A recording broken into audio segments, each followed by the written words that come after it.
তার সাথে গল্প করতে করতে হঠাৎ কথার মাঝে বলেছিলাম, আজকে আমার কেন জানি পোড়া মুরগি আর নান রুটি খেতে ইচ্ছে করতেছে। কথাটা বলেই আমি ভুলে গিয়েছিলাম, একদম মাথা থেকে বের হয়ে গেছিল, কিন্তু সে ভোলেনি।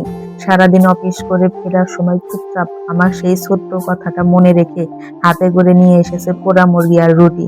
দরজা খুলে যখন দেখলাম, সত্যি একটু থমকে গেছিলাম, কারণ আমি জানতাম না আমার এত ছোট্ট একটা ইচ্ছা কেউ এত যত্ন করে মনে রাখবে।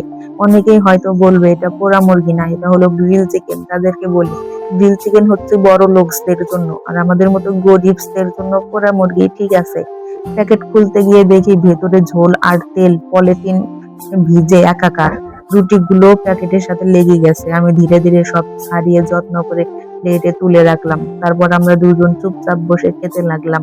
খাবারের স্বাদ হয়তো সাধারণ ছিল, কিন্তু সেই মুহূর্ত একদম অসাধারণ ছিল, কারণ সত্যিকারের ভালোবাসায় বড় কোনো উপহার বা দামি জিনিসে প্রকাশ পায় না।